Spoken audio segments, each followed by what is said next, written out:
Hello friends, yoga bye रचना शाह में आप सबका स्वागत है।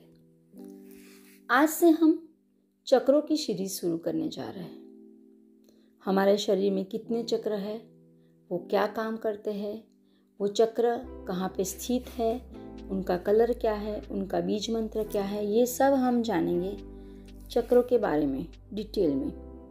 तो चक्र जानने से पहले हम ये जानना चाहेंगे कि हमारे शरीर 7 तरह के हमारे शरीर है।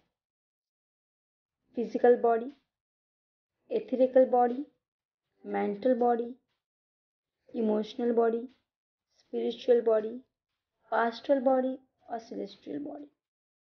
अब जो ये स्थूल शरीर है, उसके बाहर रहे हुए बाकी के शरीर को हम ऑरा बोलते हैं। जो हमारा शरीर है वो स्थूल है। जो फिजिकल बॉडी है, उसके बाकी के जो शरीर है, बाकी के 6 शरीर हम देख नहीं सकते, उसको हम ऑरा बोलते हैं। उसको हम फिर कभी जानेंगे। पर ये जो 7 शरीर के में से हमारा फिजिकल बॉडी है, स्थूल शरीर है, प्राण शरीर है, एथरिकल बॉडी और मनोमय शरीर है, मेंटल बॉडी, ये अगर 3 संतुलन में रहते हैं तो हमारा स्वास्थ्य बना रहता है। और कहते हैं कि ये 5 शरीर में से जो प्राण शरीर है, उसी पे हमारे शक्ति के 7 सेंटर है, जिसको 7 चक्र बोला जाता है। अब जैसे कि हम जानते हैं कि चक्र को संस्कृत में चक्रिम बोला जाता है, पाली बोला जाता है, जिसका मतलब है पहिया, घूमना। भारतीय दर्शन और योग में चक्र प्राण या आत्मिक ऊर्जा का केंद्र भी बोला गया है उसको। ये नाड़ियों के संगम स्थान भी होते हैं। इनमें तो कई चक्र हैं, पर मुख्यतः 7 चक्रों को प्रमुख चक्र में माना गया है हमारे शरीर में।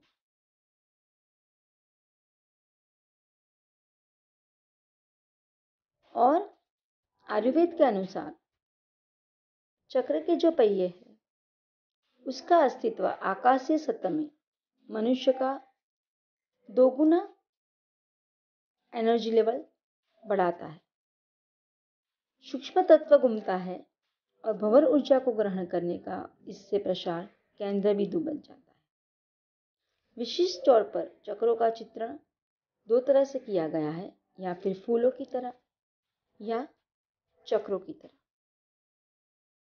चक्र के बारे में ज़्यादातर जानकारियाँ उपनिषदों में मिलती है।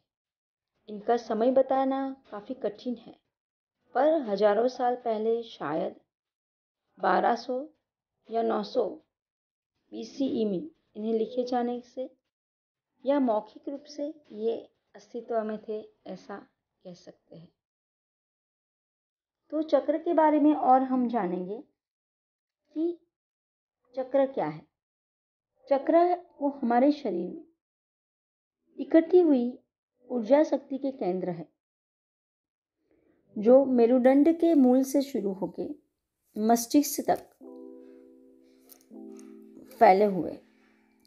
सामान्य आदमी के जीवन में ये शक्ति केंद्र अविकसित होते हैं, पर अगर अष्टांग योग का नियमित अभ्यास किया जाए तो ये चक्र जागृत हो सकते हैं। तो चक्र के बारे में और भी डिटेल में जाने हैं हम, जैसे कि कौन से चक्र है, उनका स्थान कहाँ है, उनका कलर क्या है, ये सब हम अब जानेंगे।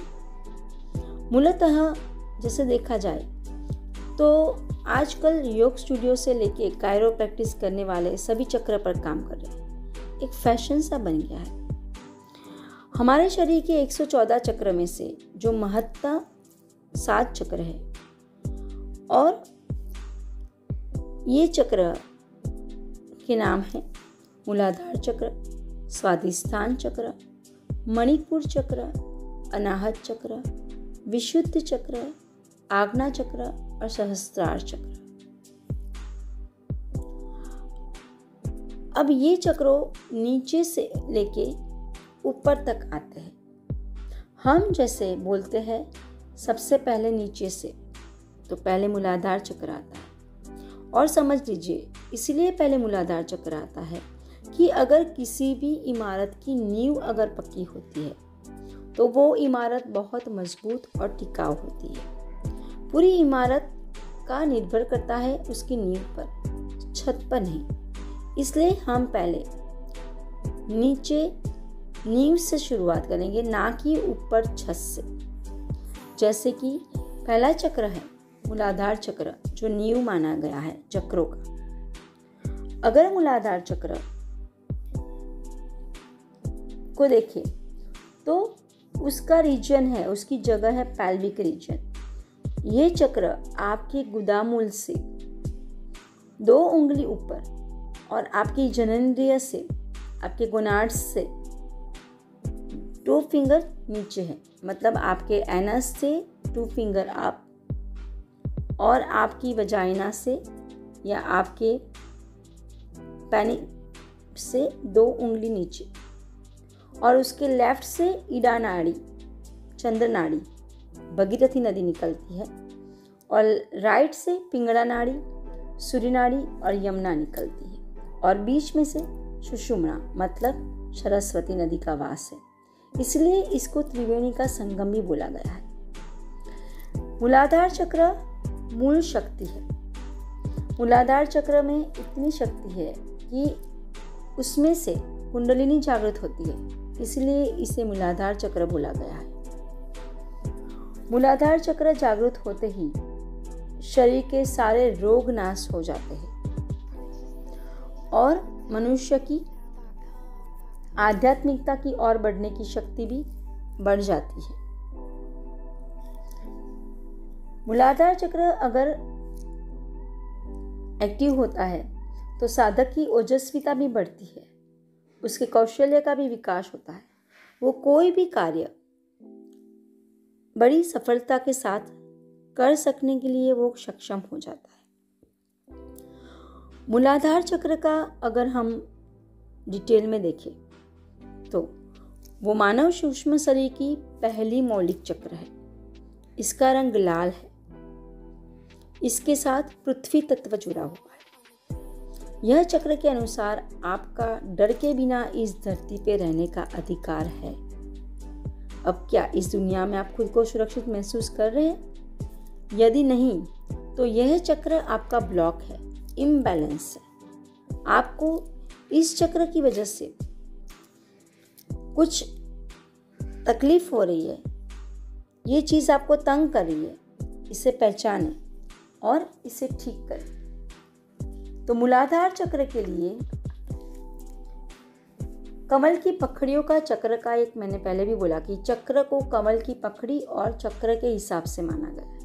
तो देखा जाए तो मूलाधार चक्र 4 पंखड़ियों का, कमल की 4 पंखड़ियों का है। उसका रंग लाल है। मैंने पहले भी बताया कि उसका तत्व पृथ्वी है। जो हमारी 5 ज्ञानेंद्रिय है उसमें से घ्राणेंद्रिय मतलब सूंघने की हमारी शक्ति, मतलब नाक, गंध, वो उसकी ज्ञानेंद्रिय है। वो पेट के नीचे से, नाभि से नीचे से रिलेट करता है। तो अपान वायु मूलाधार चक्र होने से अपान वायु उससे रिलेटेड है।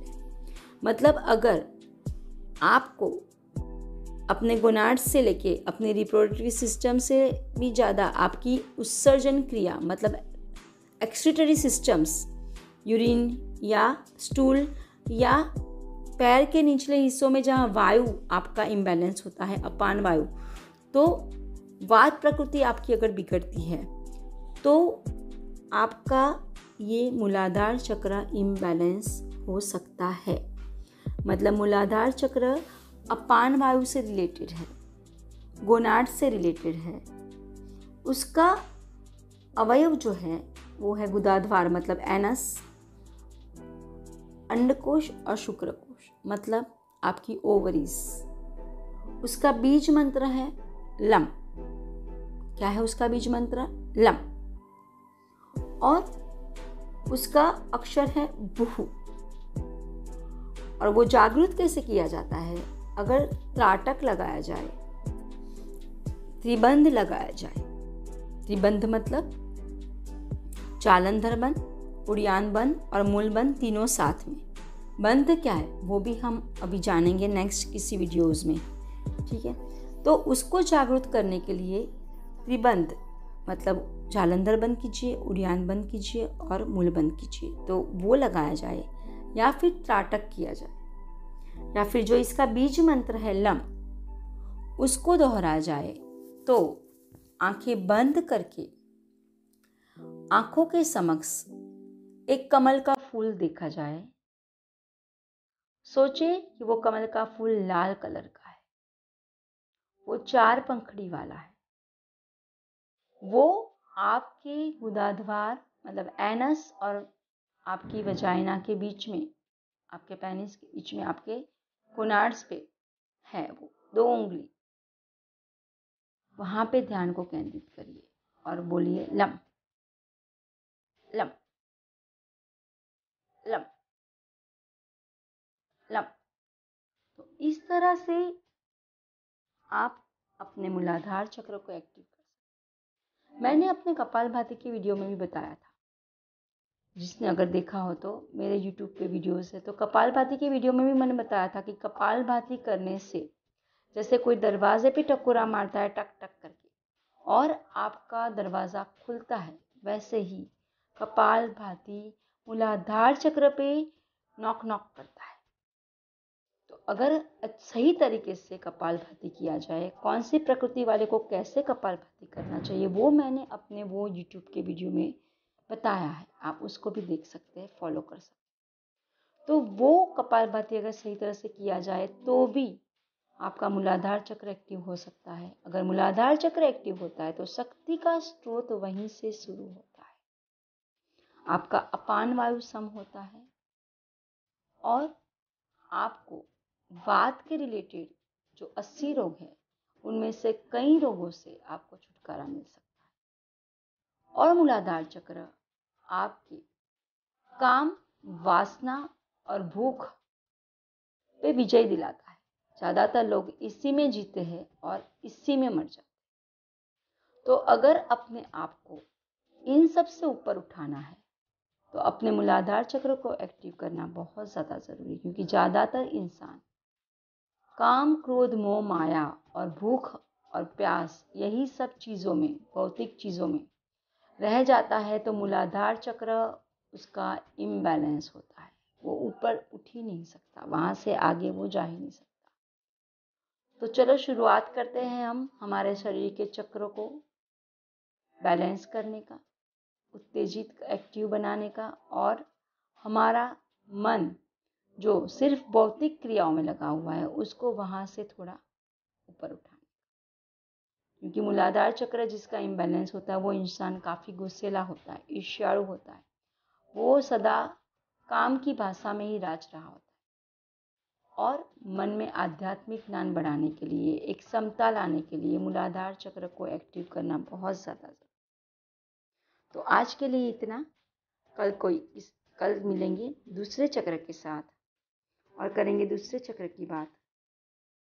योगा बाय रचना शाह के साथ जुड़ने के लिए आप सबका बहुत बहुत